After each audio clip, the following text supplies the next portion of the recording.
Geno Auriemma, a towering figure in college basketball, found himself in uncharted territory. The air around him crackled with frustration, a rare sight for a coach who usually oozes control. But on this occasion, it wasn't a missed shot or a botched play that had him fuming. It was the unanticipated fallout of Caitlin Clark's decision, a rejection that slammed shut doors Geno assumed were wide open. And the price tag for that decision? Millions. But before we proceed further, don't forget to smash that like button and subscribe. To understand why Auriemma's frustration reached such a boiling point, it's important to appreciate his legacy. As the architect of UConn's women's basketball dynasty, Geno is synonymous with dominance. His ability to scout, recruit, and develop talent has been unrivaled for decades. Every season, his teams set new standards, turning collegiate competition into a one-sided showcase. He's the type of coach who can make a packed arena hushed with a raised eyebrow or a sharp clap. Geno's world revolves around precision and winning, a formula that's worked flawlessly for years.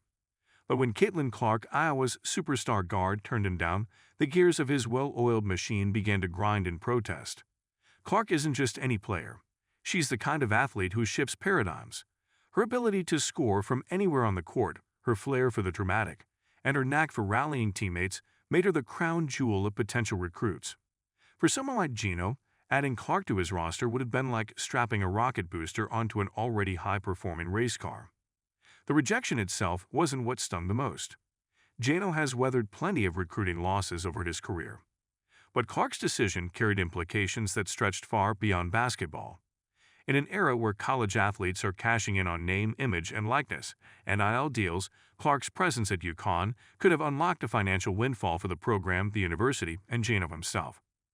The marketability of a player like her, under the spotlight of UConn's national dominance, could have been an alchemy of fame and fortune. The fact that she chose otherwise was the equivalent of tossing a winning lottery ticket into a shredder. Sitting in his office, surrounded by championship memorabilia, Geno reportedly vented to his inner circle. He wasn't angry at Clark. She made the best decision for herself, but rather at the opportunity lost. Those who know him well say this wasn't just about money. It was about legacy. Geno thrives on building not just teams but empires, and Clark's star power could have been the cornerstone of his next great era.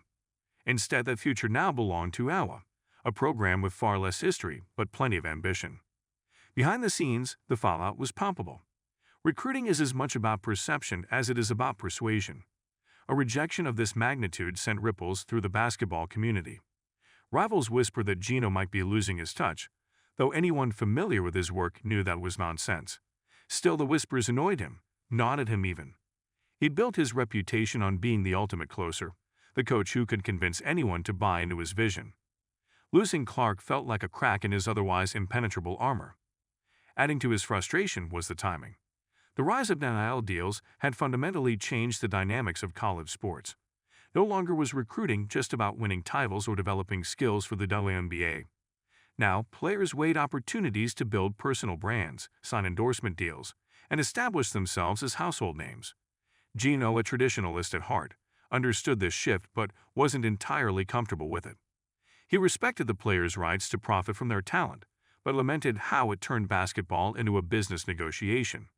And in this new landscape, Clark's decision was a glaring reminder that even he, Geno Auriemma, wasn't immune to these changing tides. Those close to Geno describe his reaction as a mix of disbelief and grudging respect. He couldn't fault Clark for choosing Iowa. The Hawkeyes built their entire offense around her, giving her the freedom to dominate in ways that wouldn't have been as guaranteed at UConn. Still, Geno believed he offered more, a proven track record, unmatched resources, and a path to immortality. Losing her felt less like a rejection and more like a miscalculation, a rare moment when Geno's instincts didn't align with the outcome. Amid the frustration, there were moments of dark humor. Geno, ever the competitor, reportedly joked that he'd frame Clark's scouting report and hang it on his office wall, not as a tribute, but as a reminder to never underestimate the power of choice. His staff, trying to lighten the mood, quipped that maybe he should start offering recruits free pizza for life, referencing his Italian roots and love of food. Geno chuckled but quickly returned to brooding. The sting of this particular loss wouldn't fade quickly. The financial implications of Clark's rejection couldn't be overstated.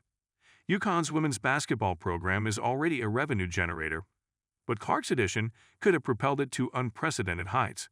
Her games routinely draw massive viewership, and her ability to captivate audiences is unmatched. With her on the roster, the program could have secured lucrative sponsorship deals, expanded its merchandise sales, and even increased ticket prices without fans batting an eye.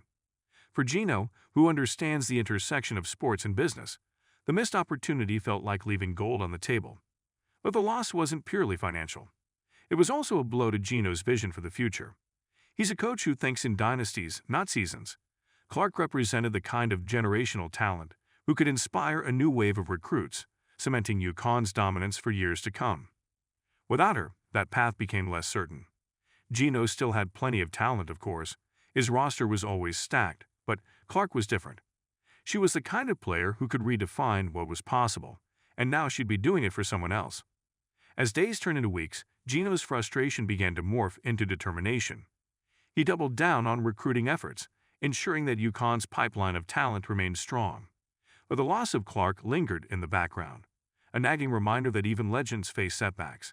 For someone as competitive as Geno, the challenge wasn't just to move forward, but to prove that he could thrive without the one player everyone assumed he needed.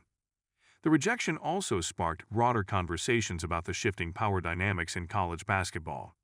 For decades, coaches like Geno held all the cards, but players like Clark were rewriting the rules, using their influence to shape the game on their terms. Geno, ever the strategist, wasn't blind to this shift. He knew he'd need to adapt to find new ways to connect with recruits who valued independence as much as tradition. Geno Auriemma's determination to bounce back from Caitlin Clark's rejection became a driving force in the weeks that followed. Those who have followed his career know that setbacks only served to sharpen his focus. The fiery energy that initially fueled his frustration was soon redirected toward finding the next big star, the next player who could take UConn to new heights. His conversations with staff shifted from lamenting Clark's decision to dissecting what could be done differently in the future. Geno, ever the competitor, wasn't about to let one loss dictate the trajectory of his program. There was also an unspoken understanding among his circle that Geno thrives when his back is against the wall. His career has been built on turning doubters into believers, and while this was a rare instance of public vulnerability, it wasn't a defeat. Geno's ability to adapt, to rethink strategies, and to channel frustration into action has always been his secret weapon. Clark's decision, though painful, would likely serve as a catalyst for Geno to push even harder. He's a coach who thrives on proving the improbable and reclaiming dominance, and the basketball world knows better than to count him out, no matter the challenge. In the end, Caitlin Clark's decision to spurn UConn was a moment that highlighted the unpredictable nature of sports. For Geno Auriemma, it was a rare misstep in a career defined by precision.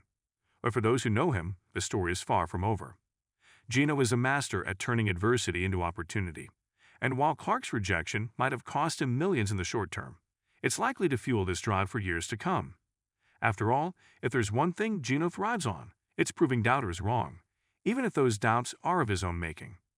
Don't forget to hit that like button and subscribe to our channel for more engaging content. We thrive on your feedback, so be sure to leave your thoughts in the comments section below.